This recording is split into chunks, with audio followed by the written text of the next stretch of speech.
하나님 말씀 마태복음 11장 28절에서 30절까지 말씀입니다.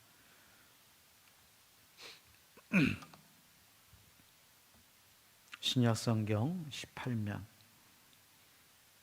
마태복음 11장 28절에서 30절까지 우리 같이 한 목소리로 하나님 말씀을 봉독하시겠습니다.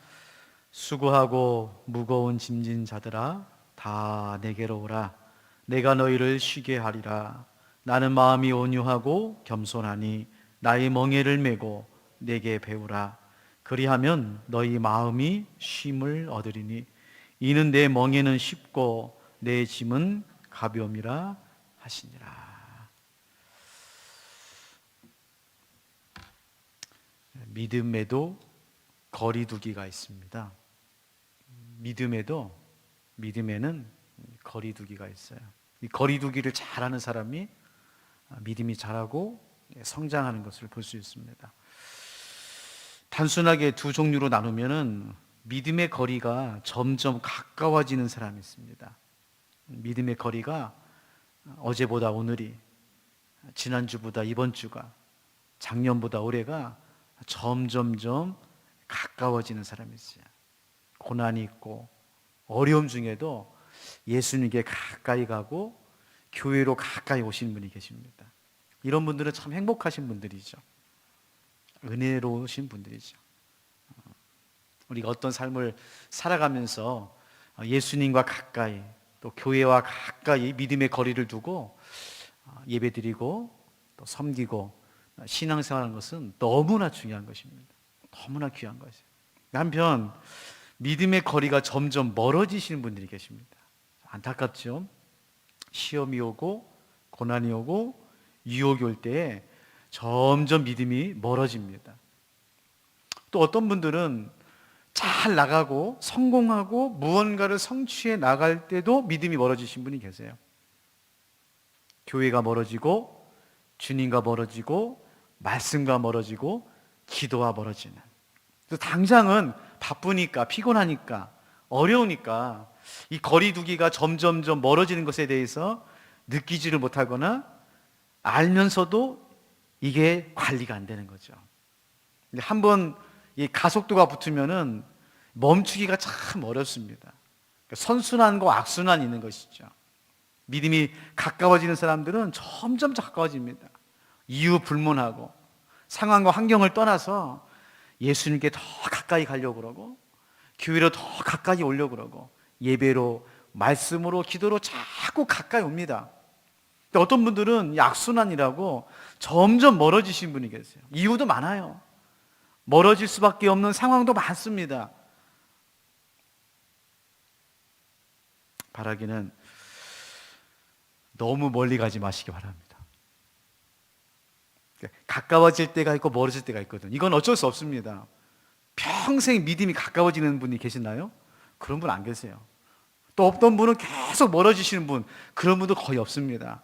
가까워졌다가 멀어졌다가 가까워졌다가 멀어졌다, 이렇게 하면서 이 믿음이 이제 성장하는데, 가까이 오는 것은 뭐 얼마든지 가까이 오셔야 되는데 멀어질 때가 있습니다.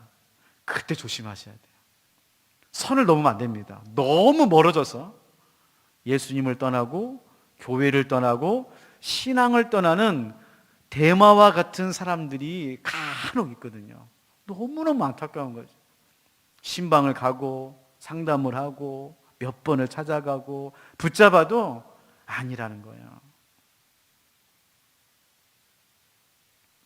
회복력이라는 것이 있습니다. 회복력.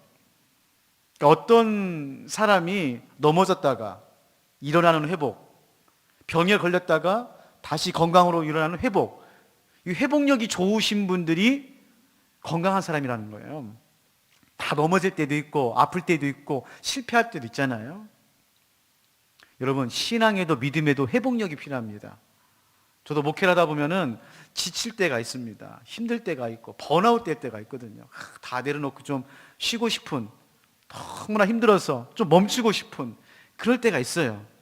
그때 하나님께서 회복시키시고 세워주시고 목회할 수 있도록 나를 붙잡고 있는 그 회복력을 회복하셔야 돼요. 말이 좀 이상하네. 회복력을 회복시켜야 된다. 회복력을 회복시켜야 돼요. 사실 오늘 말씀은 올 초에 준비한 말씀입니다.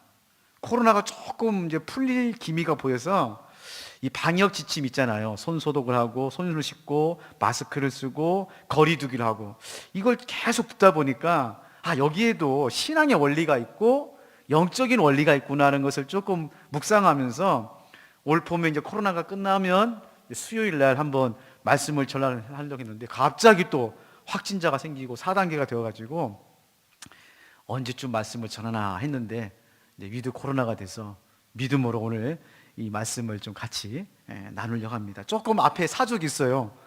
좀 양해하시고 들으시면서 믿음의 거리두기, 내가 지금 예수님과 또 교회와 어느 정도 거리를 두고 살고 있는지 한번 같이 생각하는 밤이 되었으면 좋겠습니다. 첫 번째로 이 방역 지침에 보면은 첫 번째 손 씻기가 있습니다. 손 씻기, 손 소독 있죠? 어디를 가든지 뭐 백화점을 가든 식당을 가든 카페를 가든 문 앞에 뭐가 있습니까? 손 소독제가 있어요. 우리 교회도 이 평화 로비에 손 소독제가 딱 2개가 비치 돼서 여러분들이 오시면서 또 손 소독을 하셨을 거예요. 저도 어디를 가든지 다 이렇게 손 소독제를 가지고 손을 이렇게 소독합니다. 집에 또 이제 퇴근해서 가면은 열심히 또 비누로 손을 또 이렇게 씻어요. 그래서 요즘에 정말로 감기 환자가, 독감 환자가 많이 없어졌다고 합니다. 왜냐하면 이 손을 통해서 바이러스가 많이 이렇게 입으로, 코로 들어가면서 감기나 이 독감의 바이러스가 생기는데 이 손을 자주 씻으니까 감기 환자나 독감 환자가 많이 줄었다고 그래요. 자, 여기서 보면은 이 손을 씻는다는 것은 이 믿음의 원리, 영적인 원리에서 보면은 우리가 거룩하고 깨끗하고 성결한 삶을 살아가는 거룩한 습관이 있다는 것이죠. 몸을 씻는 것처럼, 손을 씻는 것처럼 우리 마음, 우리 삶, 우리의 믿음을 날마다 깨끗하게 소독하고 씻는 거룩하고 성결하고 순결한 삶을 살아야 된다는 것이죠. 그래서 성경에 보면은 3가지가 나오는데요. 첫 번째로는 물세례입니다. 물세례. 말 그대로 물로 세례를 받아서 우리가 깨끗해지는 것이죠. 세례는 우리의 죄와 허물을 사함받는 구원의 표입니다. 우리가 새가족 시간이나 또 우리 세례 문답할 때 배우죠. 세례는 우리의 죄와 허물을 씻는 구원의 표다. 그렇게 배웁니다. 맞습니다. 그러니까 교회 와서 우리가 세례를 통해서 내 더러움과 이 허물을 씻는 그런 것들이 필요하죠. 두 번째로는 성령 세례입니다. 성령 세례. 그러니까 물 세례만 받는 것이 아니라 성령 세례를 받아야 우리 안에 있는 뿌리 깊은 죄, 허물, 정욕, 중독 이런 것들을 씻어내는 것이죠. 그런데 물 세례는 한 번 받습니다. 물 세례는 우리가 교회에 등록하셔서 6개월이 되면은 이상이 되면은 언제든지 신청하면은 교육을 받고 문답을 통해서 세례를 받을 수 있어요. 물 세례가 중요하다고 해서 매년 받아야지 그럴 필요 없습니다. 한 번이면 끝납니다. 그러나 성령 세례는 몇 번 받아야 됩니까? 매일 받으셔야 됩니다. 매일 받으십시오. 그것도 넘치도록 받으십시오. 그래서 우리가 오늘 또 우리 홍태호 목사님께서 함께 기도할 때 우리 평화교회에 성령 충만하게 달라고 기도했는데 맞습니다. 교회는요 모일 때마다 기도해야 되는데 그게 뭐냐면 하나님 우리 평화교회에 우리 모임 가운데 성령 충만하게 하여 주시옵소서. 3가지 의미가 있어요. 그 중에 하나가 뭐냐면은 성령님이 오셔서 우리 가운데 있는 죄와 허물과 부정적인 것을 씻어냅니다. 사도 바울이 에베소 교회에 가서 에베소 성도님들에게 물어본 게 있어요. 사도행전 12장 9절 말씀입니다. 이르되 너희가 믿을 때에 성령을 받았느냐? 이르되 아니라 우리는 성령의 계심도 듣지 못하였느니라. 그러니까 사도 바울이 에베소 교회에 가보니까 함께 모여서 이렇게 지금 어떤 영적인 이런 것들을 보는데 다른 거예요, 영이. 뭔가 이상해요. 에베소 교회가 세워지긴 했는데 사도 바울의 영과 뭔가 다른 거예요. 그래서 물어본 겁니다. 에베소 성도님들, 여러분이 믿을 때에, 교회를 세울 때에 성령 받으셨습니까? 근데 뭐라고 대답합니까? 성령이 계신 줄 몰랐다는 거예요. 뒤에 보면은 뭐라고 말하냐면은 요한의 세례만 알고 있었던 거예요.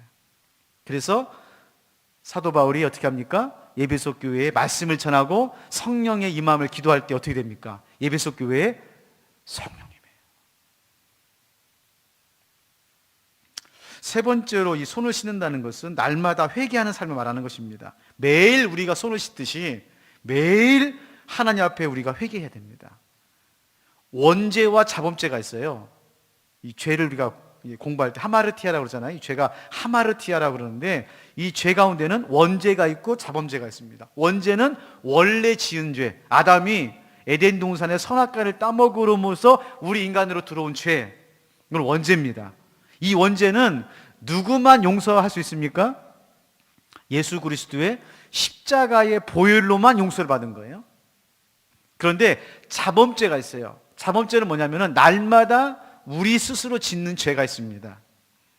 우리가 구원은 받았지만은 우리의 상태는 항상 죄를 짓기 때문에 자범죄가 있어요. 그래서 이 자범죄는 어떻게 되냐? 날마다 예수님의 이름으로 회개함으로 씻음을 받는 것입니다. 두 번째로는 이 마스크 착용인데요. 처음에는 우리가 마스크를 쓸 때 많이 불편했지만 지금은 어떠세요? 마치 피부 같죠? 저도 가끔 마스크를 쓰고 저희 집에서 막 이렇게 돌아다니다가 저희 집사람이 여보 마스크 벗어요. 그만큼 이제 이 마스크가 너무나 일상화되어 있는 거죠. 물론 지금도 불편하기도 하고 숨쉬기도 어렵지만은 이 마스크가 굉장히 중요하답니다. 왜냐하면은 이 외부에 있는 이 바이러스가 들어오지 못하도록 막는 최후의 보루가 이 마스크라는 거예요. 근데 이 마스크는 입을 가리고 있잖아요. 입을 가리고 있어요. 그래서 이 신앙의 믿음의 원리는 이 마스크를 착용하면서 배우는 것은 말을 조심하는 말.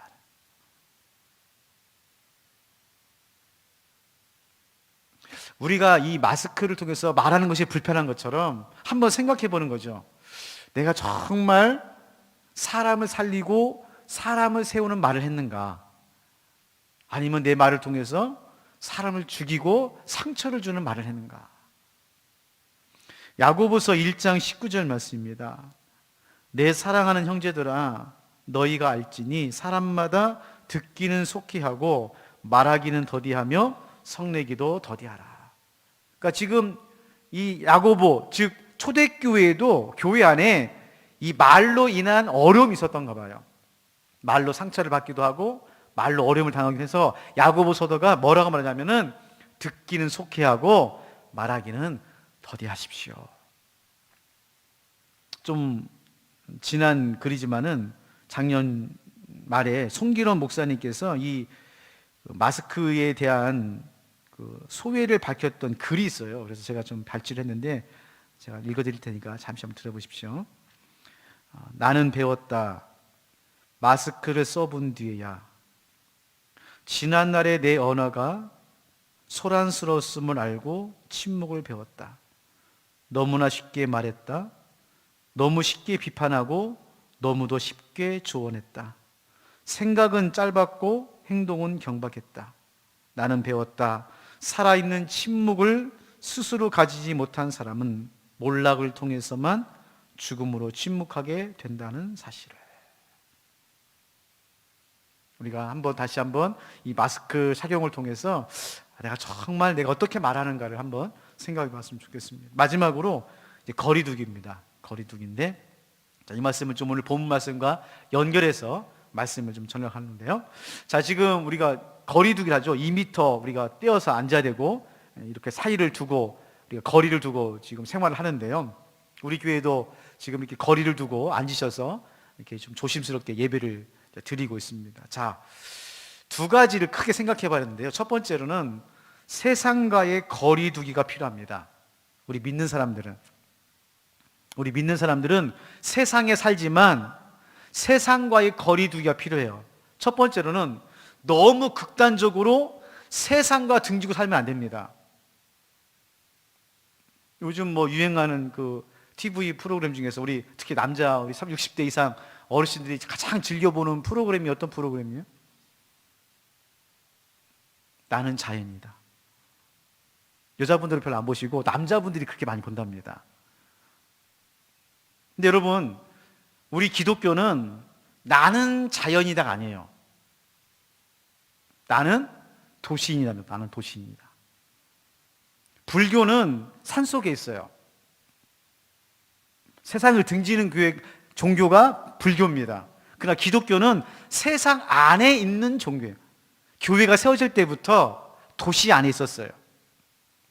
사람들 사이에 있었어요. 세상 가운데 있었어요. 그래서 세상과 거리를 두게 할 때 너무 극단적으로 율법적으로 세상과 등지고 살아가시는 분이 계세요. 또 위험합니다. 문자 그대로 믿는 사람들 있죠. 율법대로 신앙생활하는 사람들, 굉장히 믿음이 좋은 것 같지만은 사실은 위험합니다.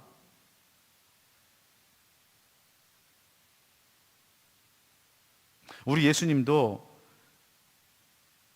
육신의 몸을 입고 이 땅으로 들어오셨어요. 이 오는 주일부터 대림절이지 않습니까? 대림절에 우리 아기 예수님을 묵상하는데 여러분은 해마다 무엇을 묵상합니까? 5주 동안 대림절 기간 동안에 여러분은 아기 예수님의 어떤 것을 묵상해요?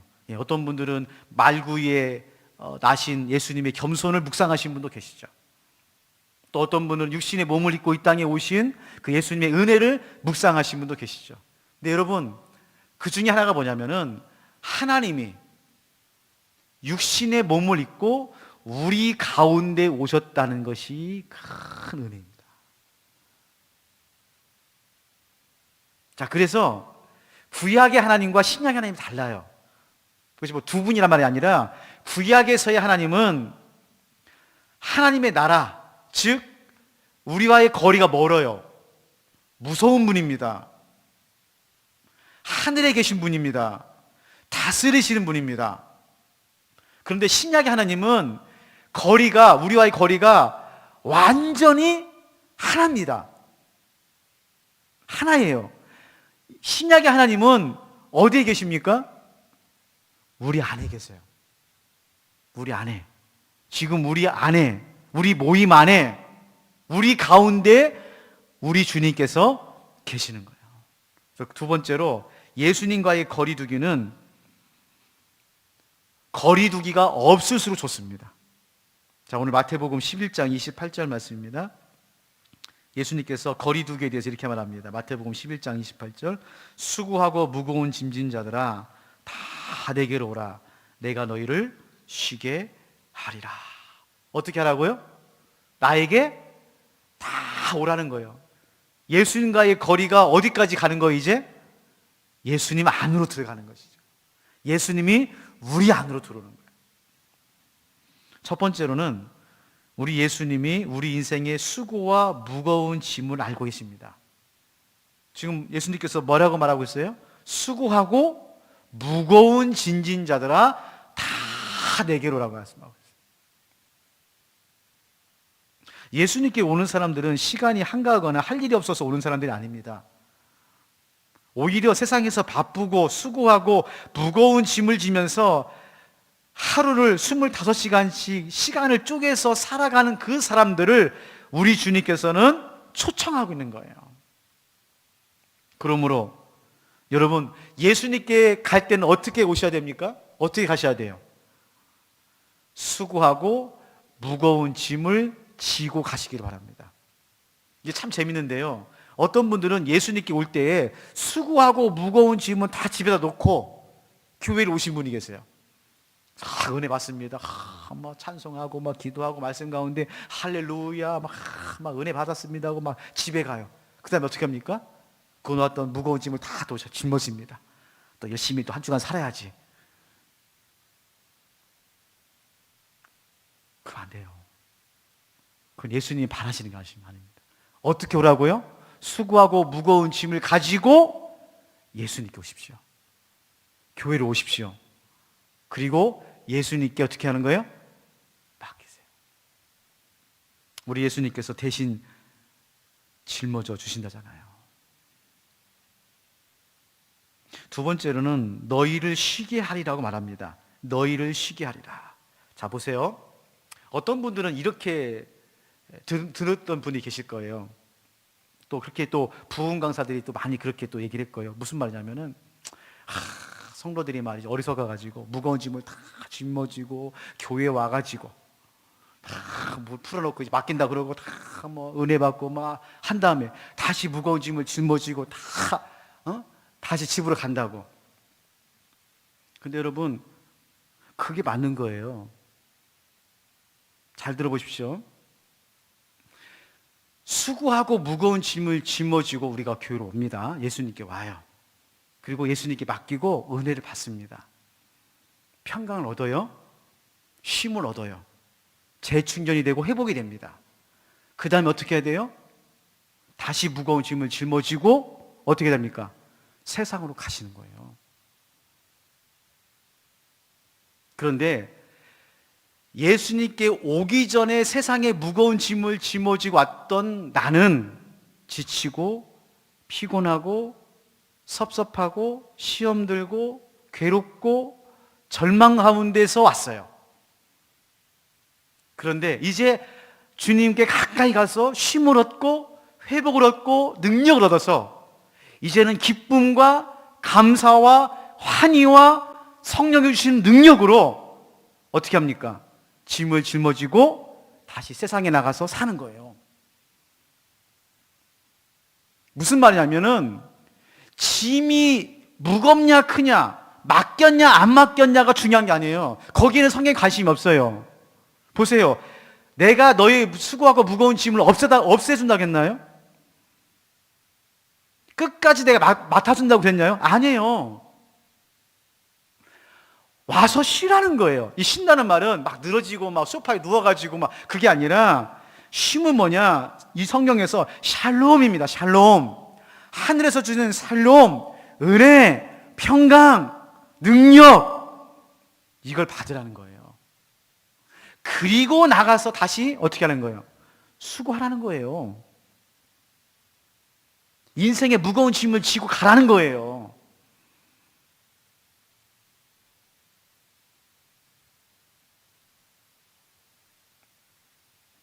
오늘 예수님께서는 우리가 얼마나 수고하고 얼마나 무거운 짐을 지고 가는지 알아요. 하지만 그 짐은 대신 맡아주지 않습니다. 다만 우리를 바꾸세요. 우리를. 우리 믿음, 능력, 성품, 인격, 이걸 바꿔요.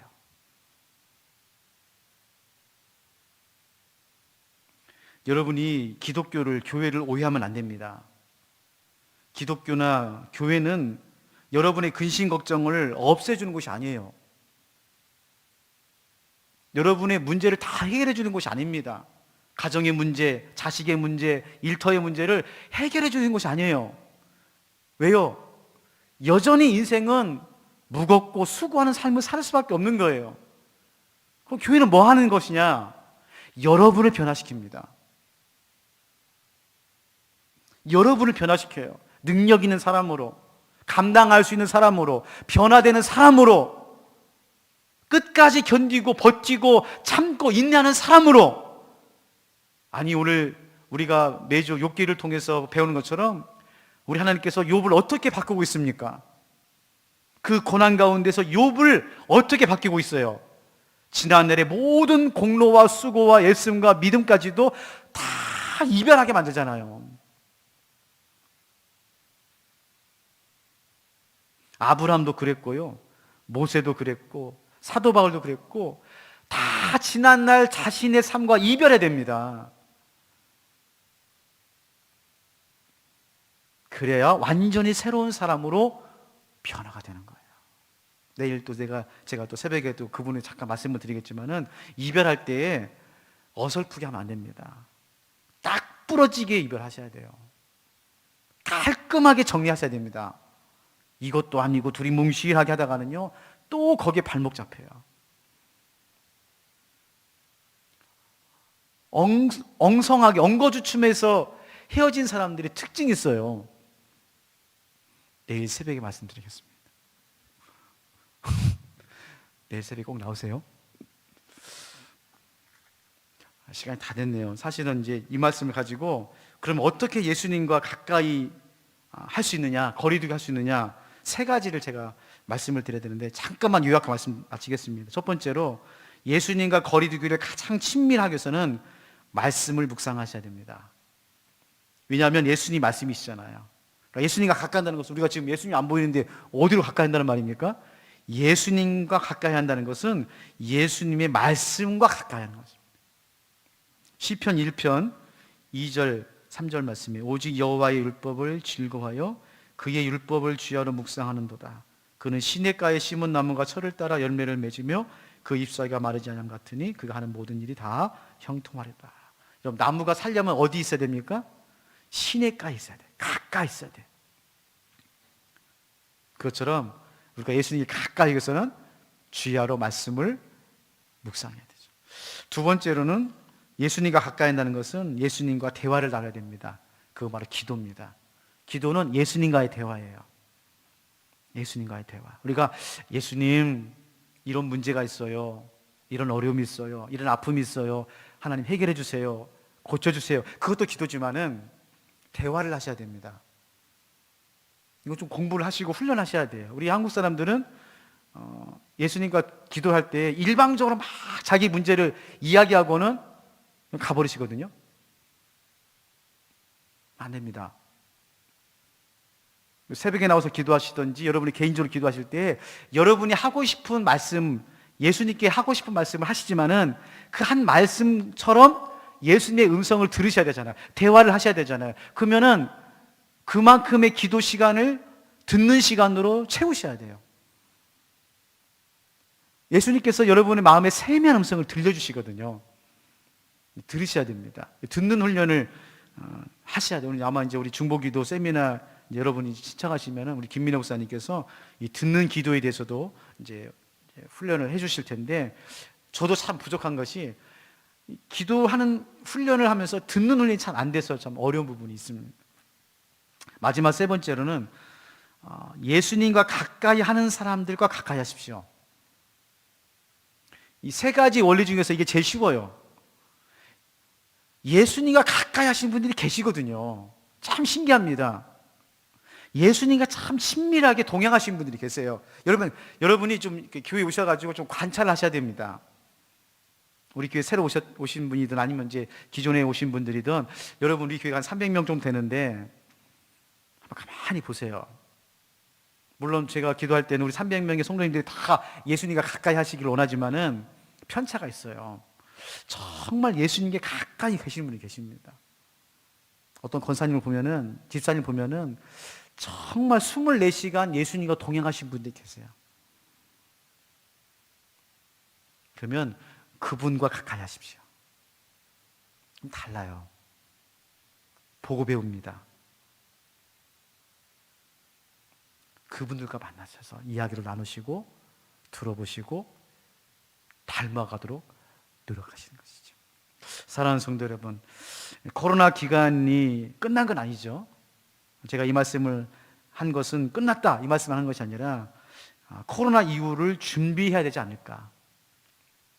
아마 제가 말한 세 가지는 정부에서 다 끝났습니다 하고 마지막 조치로 내리는 것이 손을 씻는 것, 거리 두기 하는 것, 마스크 벗는 것일 거예요.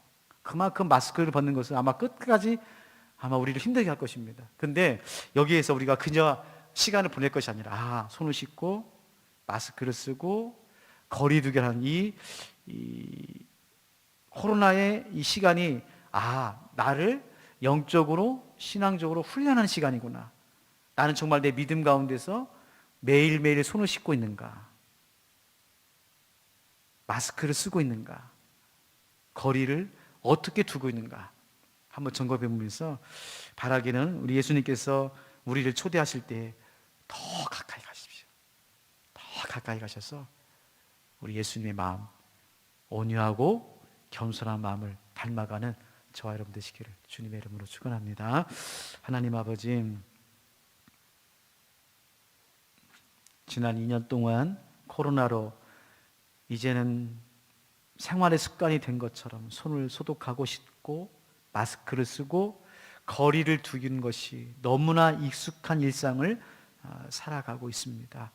아버지 하나님, 이 방역 지침을 우리가 따르면서 오늘 이 시간에 잠시 우리의 믿음과 신앙에서도 손 씻기, 마스크 쓰기, 거리 두기의 이 영적인 원리가 잘 지켜지고 있는지 생각해 보았습니다. 바라기는 우리 사랑하는 성도님들, 우리 평화교회가 날마다 손을 씻는 것처럼 거룩하고 성결하고 깨끗한 삶을 살아가게 하여 주시고, 마스크를 쓰는 것처럼 우리의 입을 늘 조심하면서 사람을 살리고 사람을 세우는 말을 할 수 있도록 붙잡아 주시고, 거리를 두게 하는 것처럼 이제는 우리의 거리, 믿음의 거리가 점점 멀어지는 것이 아니라 오히려 이 코로나를 통해서 예수님께, 교회에 더 가까이 가고 수고하고 무거운 짐을 다 내려놓고 예수님의 마음을 배우고 닮아가는 이 코로나의 기간이 될 수 있도록, 그래서 이 코로나 이후에는 우리 평화교회가 이 땅에 하나님의 나라를 이뤄가는 아름다운 교회 될 수 있도록 하나님 도와주시고 인도하여 주시옵소서. 오늘 또 이 믿음의 거리, 이 영적인 거리를 점점 가까이 우리 안까지 오셔서 우리와 동행하시는 예수님의 이름으로 기도하옵나이다.